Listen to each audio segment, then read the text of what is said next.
भोपाल लेकर जीआरपी पहुंचेगी। उत्तर प्रदेश के लखीमपुर से नेपाल का यह धनगढ़ी इलाका लगता हुआ बताया जा रहा है और अर्चना ने फोन करके लोकेशन माफ कीजिएगा, अर्चना के फोन से लोकेशन का पता चला था। अर्चना ने फोन कर दी थी लोकेशन की जानकारी और उसके बाद इस पूरे मामले में अब तक जो सवाल उठ रहे थे उन सवालों का जवाब मिलने की भी बात कही जा रही है। बहुत जल्द इन सवालों के भी जवाब मिल जाएंगे कि आखिर अर्चना किन परिस्थितियों में यहाँ पहुंची और कई तरह की आशंकाएं जाहिर की जा रही थी। उन सभी आशंकाओं को लेकर परिवार भी आश्वस्त था कि बहुत जल्द अर्चना लौटेगी, सकुशल लौटेगी। और अर्चना जो उत्तर प्रदेश के लखीमपुर खीरी नेपाल बॉर्डर के पास का इलाका है वहां से बरामद हुई हैं और बताया जा रहा है कि इंस्टाग्राम एक्सेस करने पर उनकी लोकेशन मिली थी और संपर्क करने पर उन्होंने फोन पर लोकेशन की जानकारी दी। बहरहाल अभी कुछ और ऐसे सवाल हैं जिनका जवाब तलाशने का प्रयास किया जा रहा है। मसलन ये कि अर्चना किन परिस्थितियों में वहां तक पहुंची, क्या कोई है जो अर्चना को वहां लेकर गया या किसी वजह से अर्चना वहां गई थी। ये सभी जो सवाल हैं इनका जवाब तलाशने का प्रयास भी किया जा रहा है और इस वक्त परिवार के लोग निश्चित रूप से काफ़ी संतुष्ट होंगे और एक राहत उन्हें महसूस हो रही होगी क्योंकि परिवार में कई लोगों की तबीयत बिगड़ गई थी, तबीयत नासाज हो गई थी जब से अर्चना लापता हुई। तो उन्हें ढूंढते हुए और चिंताग्रस्त होने की वजह से भी कई लोग परिवार के, जिसमें उनके भाई हैं, उनके ताऊ जी हैं, ये सभी बीमार पड़ गए थे, काफ़ी दिन से परेशान चल रहे थे और ऐसे में परिवार में पूजा पाठ का भी माहौल था चूँकि अर्चना के सकुशल वापस आने के लिए प्रार्थनाओं का भी दौर चल रहा था। और फिर इस पूरी खबर के सामने आने के बाद अब परिवार को एक आस बंधी है, उम्मीद जगी है।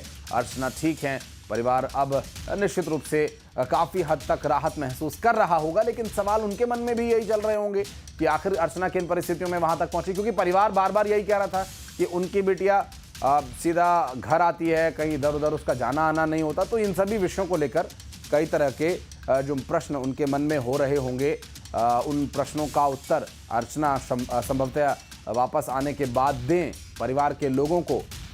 और 13 दिन बाद अर्चना की बरामदगी हुई है और इस पूरे 13 दिन के दौरान न परिवार न प्रशासनिक अधिकारी कर्मचारी ठीक से सो भी नहीं पाए क्योंकि दिन रात तलाशी अभियान चलाया जा रहा था। रेलवे ट्रैक पर, जंगल में और स्टेशंस पर, आसपास की जगहों पर, उनके गर्ल्स हॉस्टल में उनके पुराने मित्रों से सभी से बातचीत हो रही थी। और भोपाल से हमारे सहयोगी शैलेंद्र भदौरिया इस वक्त हमारे साथ जुड़ गए हैं, कटनी से नारायण गुप्ता हमारे सहयोगी इस वक्त हमारे साथ जुड़ गए हैं। चलेंगे अपडेट के लिए। शैलेंद्र, पहले आपके पास आते हैं। जिस तरह से मनोज से जब हम बात कर रहे थे, जो लखीमपुर खीरी से हमारे सहयोगी जुड़े थे, और सुशील भी मुझे दिखाई दे रहे फ्रेम में, सुशील आपके पास भी आएंगे, लेकिन भोपाल से बताया जा रहा है कि वो दिल्ली चली गई थी, फिर इनपुट ये मिले थे कि भोपाल से ही वो कहीं लापता हुई है। और जिन परिस्थितियों में या जिस तरह से इनपुट्स मिल रहे हैं उससे साफ जाहिर है कि अर्चना किसी दबाव में या जबरन तो नहीं गई, वो अपनी मर्जी से गई और वो सकुशल हैं। तो जाहिर है कि वो पूरे होशो हवास में थी, बता सकती थी इस बीच परिवार को कि वो कहां जा रही हैं, लेकिन कुछ है जो अभी सामने आना बाकी है। बिल्कुल आशीष, आपने ठीक कहा। अर्चना ने जिस तरीके से मोबाइल का उपयोग किया और उसी के आधार पर उनकी लोकेशन ट्रेस होती है, पहले दिल्ली में और बाद में पता चलता है कि वो लखीमपुर खीरी जो बिल्कुल नेपाल का बॉर्डर है वहाँ से उनको बरामद किया जाता है। तो इससे स्पष्ट हो जाता है कि उनके साथ कोई साजिश या किसी तरह का कोई घटनाक्रम नहीं हुआ है, बल्कि वह खुद से ही यहाँ से गई थी। आखिर वो क्या कारण रहे कि क्यों वो गई हैं, इसका पता जो है अब से कुछ देर बाद जीआरपी पुलिस जब यहाँ उनको लेकर पहुंचेगी। मैं एसपी जीआरपी के दफ्तर के बाहर मौजूद हूँ, जब वो यहाँ पर पहुंचेंगी और उसके बाद ये उनसे जब पूछताछ होगी, हालांकि कुछ प्रारंभिक पूछताछ जो है वो वहाँ पर भी की गई और उस पूछताछ के बाद ये खुलासा हो पाएगा कि आखिर ऐसे क्या कारण रहे कि अर्चना जो है वो 13 दिन से लापता रही। वो लगातार मीडिया के माध्यम से उन्हें इस बात की भी जानकारी लग रही थी कि उनके परिवारजन जो है वो परेशान है। लगातार उनके भाई की तस्वीरें देखी, माँ की तस्वीरें देखी, बाकी परिजनों की तस्वीरें देखी। तो ऐसे में उन्होंने एक बार भी संपर्क अपने परिवारजनों से क्यों नहीं साधा, ये अपने आप में एक बड़ा सवाल है। तो क्या कोई सोची समझी रणनीति के तहत अर्चना जो है वो उस तरफ गई थी? पहले दिल्ली जाना होता है, फिर उसके बाद वो लखीमपुर खीरी पहुंच जाती है, नेपाल बॉर्डर पर पहुंच जाती है और पुलिस जो है वो यहाँ पर लगातार जो है सर्चिंग ऑपरेशन चलाती है।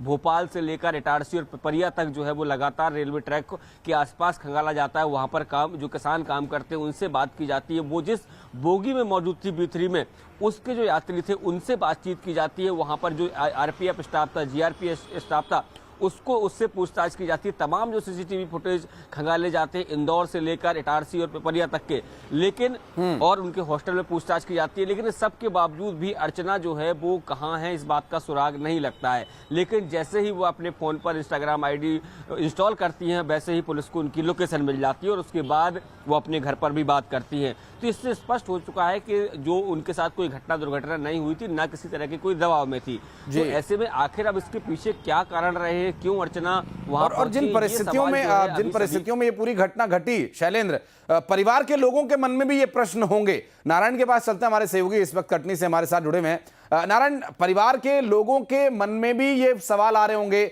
भाई बीमार पड़ गए ढूंढते ढूंढते, ताऊजी बीमार पड़ गए ढूंढते ढूंढते, लेकिन ऐसा क्या था उस लड़की के मन में कि परिवार वालों को भी उसने नहीं बताया कि वो कहाँ जा रही है? और परिवार के लोग ये दावा कर रहे थे कि उनकी बिटिया ऐसी नहीं है, वो बिना बताए कहीं जाती नहीं है, जरूर उसके साथ कोई अनहोनी हुई है, कोई दुर्घटना हुई है। हालांकि ये अच्छी बात है कि वो सकुशल है, लेकिन परिवार के लोगों की चिंता और फिर जिस तरह से अर्चना मिली, ये बिल्कुल भी मैच नहीं हो रहा है। बिल्कुल ये दो अलग बातें दिखाई दे रही हैं। जी बिल्कुल, जिस तरह से बात सामने आ रही है कि अर्चना मिल चुकी है, लेकिन ये तमाम चीज़ें अभी भी रहस्य बनी हुई है कि वो कैसे वहाँ पहुँचती है, किस तरह से वहाँ पहुँचती है। ये हम इसको लेके ज़रूर इनसे चर्चा करेंगे। ये क्या आप कौन हैं और उसको अर्चना कैसे जानते हैं? मैं मोहल्ले यहीं रहता हूँ, मेरे घर के पास ही रहती है अर्चना, मेरी बहन है और हमारा घरेलू संबंध है। और विगत 13 दिनों से हम लोग सभी परेशान थे बहुत ज़्यादा। सोशल मीडिया में यहाँ वहाँ से जिसके जो परिचित हैं यहाँ वहाँ सब ढूंढने की कोशिश कर रहे थे, यहाँ तक कि महामृत्युंजय का जाप करवा रहे थे, पूजा अर्चना की जा रही थी ताकि जो मोहल्ले की बेटी है जल्द से जल्द घर वापस आ सके। और कल जब सूचना मिली है कि वो सुरक्षित है तो सभी ने चैन की सांस ली है कि हमारी बेटी घर आ जाए जल्द से जल्द। ईश्वर से यही प्रार्थना करते हैं कि जल्द से जल्द अर्चना घर पहुंच जाए।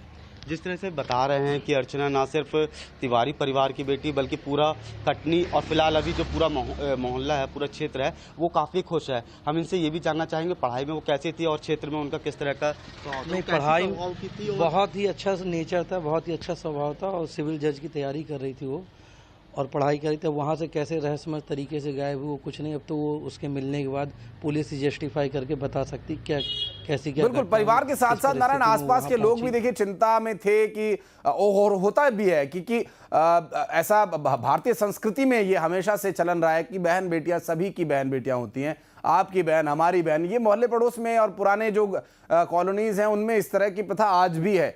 भले ही शहरों में हाई राइज सोसाइटी में अब वो चलन आज खत्म हो गया हो, लेकिन आज भी पुराने शहरों में पुराने जो रीति रिवाज है लोग आज भी फॉलो करते हैं। इसी तरह से आसपास के लोग भी चिंताग्रस्त थे। लेकिन सुशील, ग्वालियर का यहाँ बहुत जो प्रशासनिक स्तर पर ग्वालियर पुलिस ने, ग्वालियर GRP ने खूब तलाशा, खूब जांच पड़ताल हुई, लेकिन जिसे तलाश रहे थे वो तो कहीं और बैठा हुआ था। बिल्कुल सही बात है। जैसे कटनी और भोपाल GRP तलाश कर रही थी, उसी तरह से इनपुट मिलने के बाद ग्वालियर की GRP टीम भी दिल्ली गई थी जहां ये इसकी लोकेशन मिली थी अर्चना की। लेकिन जब दिल्ली GRP की टीम पहुंची तो फिर वहां पता चला कि लगभग 2-3 दिन पहले अर्चना यहां से रवाना हो चुकी है। उसके बाद कल जब अर्चना का फ़ोन आता है तब ये साफ़ हो गया था कि वो भारत नहीं बल्कि नेपाल गई थी। निश्चित तौर पर कहीं ना कहीं इसके बाद RPF GRP सहित जो जांच एजेंसियां उन्होंने राहत की सांस ली, साथ ही परिवार के लोगों ने भी इसमें राहत की सांस ली कि उससे किस तरह की अनहोनी नहीं हुई है। और ये निश्चित तौर पर कहीं ना कहीं सिविल जज की तैयारी करने वाली युवती अगर इस तरह से जाती है तो निश्चित तौर पर कहीं ना कहीं उसका खुद का कोई प्लान ज़रूर रहा होगा। ये भी माना जा रहा है कि कोई दोस्त ज़रूर उसके साथ रहा होगा। इतना लंबा सफ़र तय करना अकेले अर्चना के बस की बात नहीं थी, क्योंकि उसे कई तरह की मदद की भी ज़रूरत रही थी और निश्चित तौर पर वो अपनी इस यात्रा को छुपाना चाहती थी, बताना नहीं चाहती थी। और यही वजह है कि वो इस तरह से गई। अगर उसे जाना था तो फिर वो बाकायदा परिवार को इन्फॉर्म करके या फिर अपनी जो संस्थाएं वहाँ इन्फॉर्म करके जा सकती थी। लेकिन अगर वो इस तरह से गई है जिसमें वो ये चाहती नहीं थी कि उसकी लोकेशन कहीं पता चले या उसके बारे में कोई जानकारी मिले, तो निश्चित तौर पर कोई राज ज़रूर है। अब जीआरपी की टीम ने चूंकि उसको नेपाल बॉर्डर से बरामद कर लिया है, तो अब भोपाल जीआरपी इस पूरे मामले का खुलासा करेगी। निश्चित तौर पर कहीं ना कहीं अर्चना से लंबी जीआरपी ने जानकारियां हासिल की है, और उसके बाद यहाँ लाने के बाद परिवार के साथ भी उसकी तस्दीक करा के बातचीत कराने के बाद इस पूरे मामले में जीआरपी खुलासा करेगी कि आखिर वो किन परिस्थितियों में वहाँ गई थी और इसके पीछे क्या मकसद था। लेकिन कहीं ना कहीं लगातार 13 दिन तक जो है पुलिस निश्चित रूप से सुशील, और देखिए दिखाने की कोशिश ये की गई क्योंकि बैग ट्रेन में ही था,